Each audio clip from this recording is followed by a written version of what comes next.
Aujourd'hui, je vous présente un jeu qui va vous faire vivre la montée et le déclin d'une civilisation. Bon, ok, je vais être franc, le thème est plutôt plaqué, mais c'est pas nécessairement une mauvaise chose.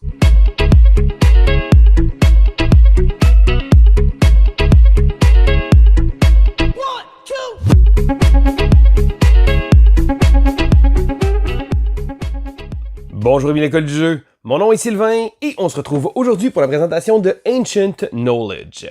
Alors Ancient Knowledge est un jeu de 2 à 4 joueurs d'une durée d'environ 30 minutes par joueur ou peut-être un petit peu moins, un coup on est habitué. C'est un jeu qui a été designé par Rémi Mathieu qui va nous faire vivre la montée d'une civilisation. Bon, comme je disais dans mon introduction, le thème est plutôt plaqué parce qu'en vérité, on a droit à un jeu de engine building et de tableau building. Donc, on va construire un tableau et nos monuments vont aller vers le déclin. Donc, thématiquement, je dirais qu'on va passer assez rapidement, mais habituellement, c'est le genre de jeu qui me plaît énormément. Donc, il y a un jeu de tableau building qui va nous proposer beaucoup de cartes, beaucoup de combines. Donc, on va aller voir les règles, puis après ça, je vais vous donner mon avis. Alors voici donc Ancient Knowledge. Dans ce jeu, vous allez devoir tenter de construire une civilisation qui va résister à travers le temps. Donc à la base, c'est un jeu de construction de tableaux. Donc vous voyez la grosse pile de cartes comme ça ici. Eh bien, on va avoir une tonne de cartes qu'on va pouvoir jouer qui vont avoir différents effets. Donc chacun des rounds est fait de la même façon et les tours vont se relayer jusqu'à temps qu'un joueur ait 14 cartes en déclin. Donc dans son passé comme ça, c'est ce qui va signifier la fin de la partie. Donc, tout au départ, les joueurs vont recevoir une main de 10 cartes et ils vont devoir en sélectionner 6 qu'ils vont conserver afin de commencer la partie. Et chacune des rondes va être faite relativement de la même façon. D'ailleurs, on a un aide ici qui va nous parler des différentes étapes qu'on va pouvoir faire pendant un tour. Donc, le déroulement d'un tour va toujours se faire de la même façon. Il va y avoir la phase d'action où on va faire 2 actions. Je vais y revenir, mais elles sont tous bien indiquées ici. Ensuite de ça, on va tomber à la phase de chronique où on va activer toutes les cartes qui sont actives sur notre tableau. Ensuite de ça, on va passer à la phase de déclin où les cartes vont descendre. Donc, selon l'emplacement des cartes comme ça, elles vont descendre d'une case. Et lorsqu'une carte est en position numéro 1 et descend, elle s'en va justement dans le passé où on va la mettre de côté. Donc, ces pouvoirs actifs ne seront plus là, mais on va pouvoir faire d'autres choses avec cette carte-là, justement. Ensuite de ça, bon, si jamais on a 14 cartes, on passe à la fin de la partie. Donc, chacun des tours va être aussi simple que ça. Mais ça va être la manière qu'on va les réaliser et toutes les petites actions qu'on va pouvoir faire pendant la partie qui vont rendre ça intéressant. Donc, premièrement, dans les actions, on va toujours en faire 2 pendant notre tour. On peut faire 2 fois la même action, il n'y a aucun problème. On peut également en prendre des différentes et les tours vont se relayer comme ça. Donc, la première action qu'on va pouvoir faire, c'est de créer. Et oui, créer, ça se trouve être la base. Donc, dans le jeu, on va retrouver 4 types de cartes différentes. Donc, on a des cartes ici comme ça. On va avoir des cartes de monuments, donc des cartes de monuments comme ça ici, qui sont de 3 couleurs différentes. Donc, ils ont tous chacun leur petit type. Et également des cartes d'artefacts. Donc, les cartes d'artefacts sont un peu spéciales. Je vais y revenir après. Donc, lorsqu'on va vouloir jouer une carte de monument, eh bien, c'est très simple. On va pouvoir la placer. Et la manière que ça va fonctionner, donc, on va pouvoir jouer une carte ici comme ça. Il nous l'explique, on peut jouer une carte, peu importe la sorte. Et lorsqu'on va la jouer, on va devoir la placer. Et là, on va regarder ici, en haut à gauche, il y a un chiffre qui est écrit. Ça se trouve être sa position sur la piste. Et là, imaginez-vous qu'on a un tableau comme ça. On a de la place pour 2 épaisseurs de cartes. Donc, on peut faire 2 rangées de cartes, mais on ne pourra jamais en avoir plus. D'ailleurs, le livre de règles nous le montre ici comme ça. On a 2 rangées comme ça ici qu'on va pouvoir faire. Donc pour les bienfaits de la vidéo, j'ai pas laissé assez de place ici parce que je voulais montrer les autres cartes, mais lorsqu'on va jouer une carte, on va la placer justement dans son socle. Si on le désire, on peut placer la carte un peu plus à gauche ou un peu plus à droite, mais pour ce faire, on va devoir défausser des cartes de notre main. D'ailleurs, les cartes dans notre main, il faut pas trop s'y attacher parce qu'on va en recevoir beaucoup pendant la partie et les cartes vont nous donner également d'autres effets, d'autres informations aussi. Donc par exemple, ici, si je voudrais jouer cette carte-là, donc en plus de la placer dans le socle numéro 3, ici, je vais devoir défausser une autre carte de ma main. Et là, il y a différentes cartes. Il y en a vraiment beaucoup de styles différents. Mais il y a un type de carte qui est spécial. C'est quand je vous disais que vous pouvez défausser des cartes pour les placer à gauche ou à droite. Parce que bien entendu, si on la place plus à droite, la carte va rester active plus longtemps. Donc, si elle a un pouvoir intéressant, ça va être bénéfique. D'un autre côté, certaines cartes vont avoir des pouvoirs lorsqu'elles vont tomber en déclin. Donc, on va avoir tout avantage à pouvoir les placer le plus à gauche possible. Cependant, certaines cartes vont avoir un petit cadenas. Donc, les cartes qui ont un cadenas, malheureusement, on ne peut pas changer leur place sur la ligne du temps. Et notre plateau de jeu nous montre également ici avec cette petite icône qui nous dit qu'on peut défausser un nombre de cartes de notre choix pour pouvoir déplacer à gauche ou à droite sur notre plateau. Parce que oui, les cartes vont être très importantes et les cartes vont avoir une tonne d'effets. Une des choses importantes à savoir, c'est que les cartes vont nous donner des points de victoire, mais les points de victoire sont seulement acquis si notre carte est dans le passé. Donc si les cartes sont encore sur le tableau, elles ne pourront pas générer autant de points de victoire. Et on a également des jetons de savoir. Et le savoir, c'est une ressource très importante dans le jeu, parce que lorsque vous allez placer la carte, donc par exemple, je la place ici, et je vais placer 2 jetons de savoir. Les jetons de savoir vont rester sur la carte. Il y a certains effets qui vont nous permettre de pouvoir les retirer. Et ça va être important parce que si la carte arrive en déclin, donc elle traverse ici comme ça de 1 et qu'elle a encore des jetons, les petits marqueurs vont aller dans du savoir perdu. Et chaque point de savoir perdu, ici comme ça, va être des points négatifs à la fin de la partie. Cependant, c'est pas nécessairement une mauvaise chose parce que certaines cartes vont avoir des bonus, certaines cartes vont pouvoir simplement être jouées si on a un certain nombre de savoir perdu. Donc, il va falloir bien doser pour ne pas finir avec trop de points négatifs. Donc ça, c'est pour les 3 types de cartes monuments. Maintenant, on a également des cartes artefacts, donc les cartes mauves. Les cartes mauves sont un peu différentes parce que eux, on ne va pas les placer sur notre plateau. On a des endroits, ici on a 5 endroits et on va pouvoir les placer. Donc, on ne peut pas retirer une carte volontairement. Il faut qu'il y ait un effet qui nous dise de le retirer. D'ailleurs, lorsque nos 5 sont remplis, on ne peut plus en placer jusqu'à temps qu'on trouve un effet qui va nous pouvoir nous mettre de défausser. Et chacune des cartes va avoir un bénéfice. Donc, par exemple, ici, chaque fois que vous apprenez une carte bleue de savoir, piochez 2 cartes. Donc, c'est des bonus qu'on va construire de manière à avoir un tableau très asymétrique. Et là, tous les joueurs vont pouvoir justement avoir l'occasion d'avoir plusieurs cartes comme ça qui vont tous avoir des effets différents. Et c'est cette juxtaposition d'effets-là qui rend le jeu très très intéressant. Donc ensuite de ça, la prochaine action, donc ça c'était pour l'action créer, c'est l'action d'apprendre. Donc vous allez remarquer ici, il y a un plateau avec des connaissances. Et là, il y a deux onglets ici comme ça, 2 tuiles de connaissances de niveau 1 et un onglet de tuiles une tuile de connaissances niveau 2. Donc, les connaissances niveau 2, habituellement, vont être des points de victoire, tandis que les niveaux 1 vont être des pouvoirs instantanés qu'on va pouvoir faire. Donc, pour apprendre une carte connaissance, c'est simple, si on réussit à remplir les conditions. Donc, par exemple, ici, cette carte-là de niveau 2 nous dit « Hey, on doit avoir absolument 3 connaissances de ce type-là dans votre collection, donc sur notre plateau, pour pouvoir la jouer. » Donc, en début de partie, on ne pourrait pas, tandis que certaines cartes, ici comme ça, comme le carré Sator, nous dit simplement que c'est un pouvoir instantané. Donc, lorsqu'on la récupère, on peut échanger 2 monuments de notre frise. Là, notre frise, ça se trouve être notre ligne du temps ici comme ça. Et ensuite de ça, lorsqu'on va avoir pris notre savoir, on va le placer ici. Parce que oui, ça va être important de les collectionner de manière à pouvoir réussir à en accumuler d'autres parce que certaines cartes vont avoir des bénéfices sur le nombre qu'on va avoir accumulé. Donc, ça va être important de construire son tableau. Donc, en plus de construire les cartes de notre tableau ici qui vont aller dans la défausse, on a également les cartes de connaissance.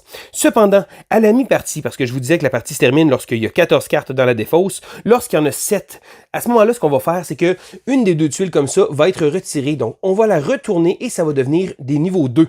Donc, on va les placer comme ça.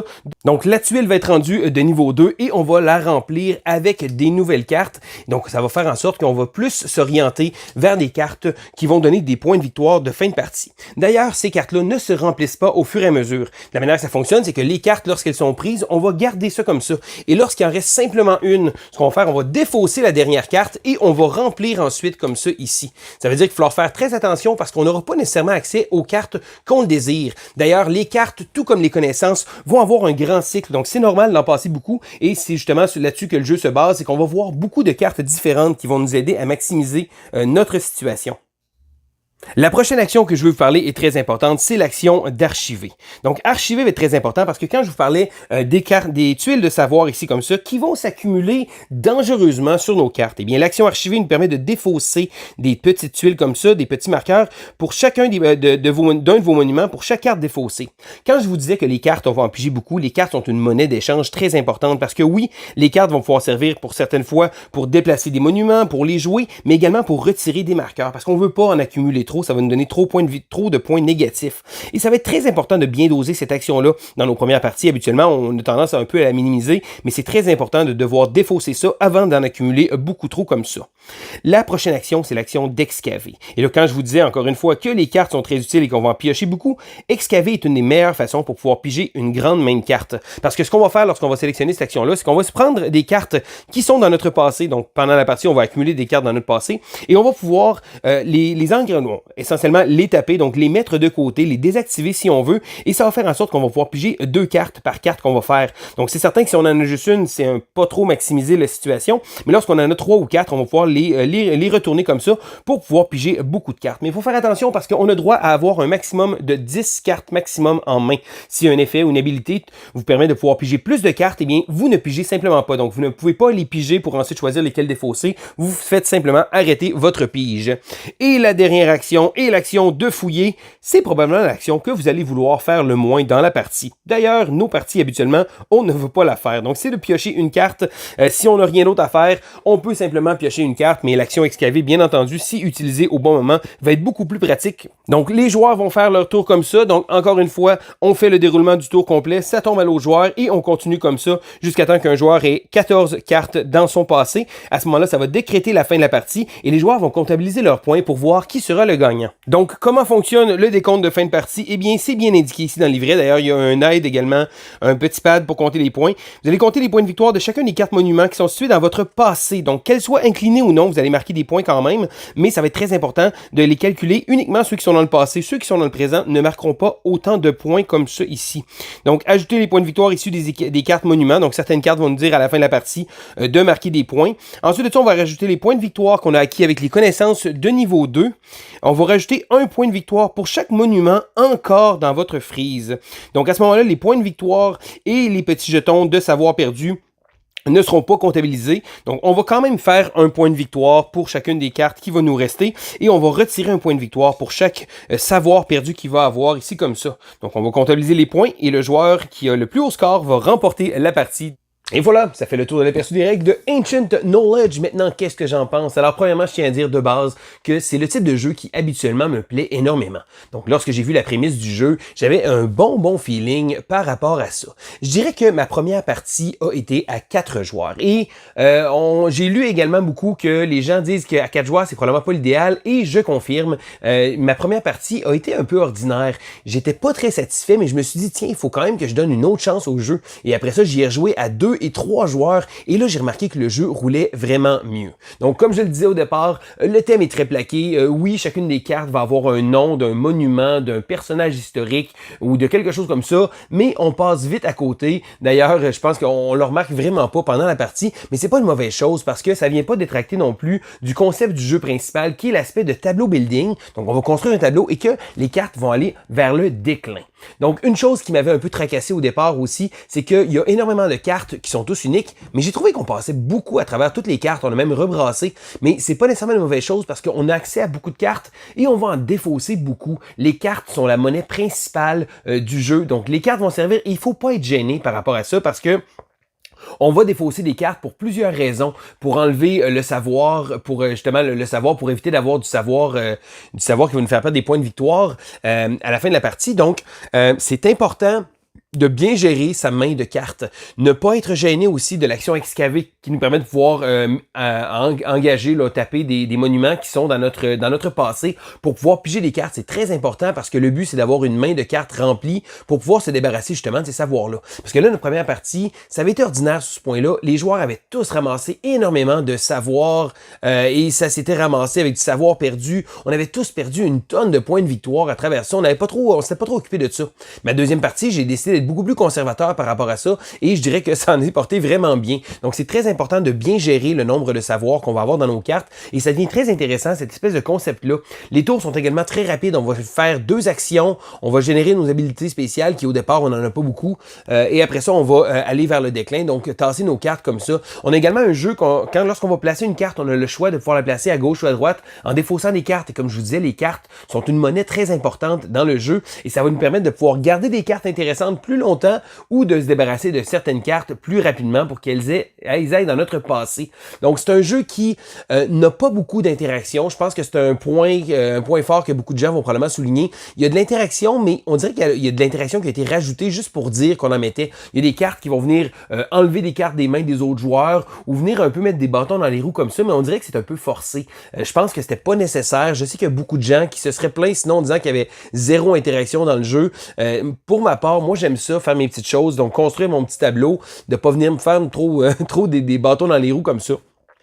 J'ai trouvé que les cartes de connaissances aussi, c'était très intéressant. On a des prérequis, donc on a une espèce de bon roulement qui se fait au travers de toutes les actions qu'il va avoir dans le jeu. Et pour ma part, j'ai vraiment aimé. Et c'est un jeu qui gagne à être rejoué. La première partie est peut-être pas nécessairement idéale, et plus on joue, et à chaque partie, on comprend un peu les mécanismes, comment ça va aller, et on va se baser sur les cartes qu'on va avoir également. On a accès à beaucoup de cartes. Ça veut dire que chaque partie va être relativement différente, malgré le fait qu'on va relativement toujours faire la même chose aussi. Mais j'ai trouvé ça très intéressant. Donc, Ancient Knowledge, pour moi, c'est un jeu qui m'a énormément plu.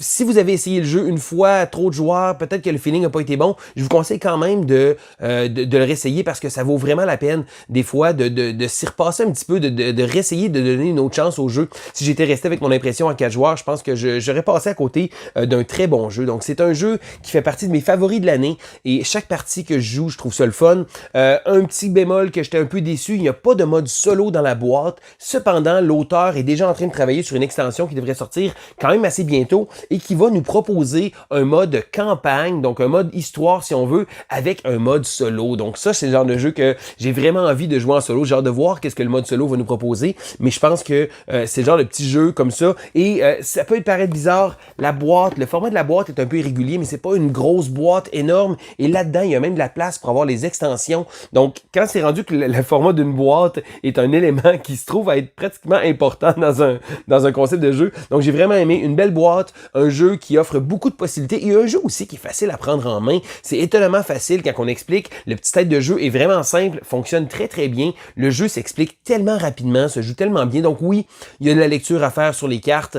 Certaines cartes vont être plus lourdes en texte que d'autres, mais étant donné qu'on passe énormément de cartes, je trouve que ça va très très bien. Aussi, l'usage des artefacts qu'on va placer. Certains artefacts vont nous donner vraiment un incitatif, on va se construire un petit moteur. Donc, l'aspect d'engine building vient aussi avec les cartes qu'on va avoir qui vont nous donner des bonus. Il y a une partie que si je gardais 3 savoirs perdus ou moins, je pouvais à chaque tour enlever un savoir sur mes cartes actives. Donc, ça me permettait de pouvoir faire une espèce de bonne gestion de ces points-là. Donc, c'est un jeu que je trouve très intéressant. Les parties, habituellement, sont très engageantes. Et si jamais vous aimez les jeux de tableau building, je vous conseille Ancient Knowledge.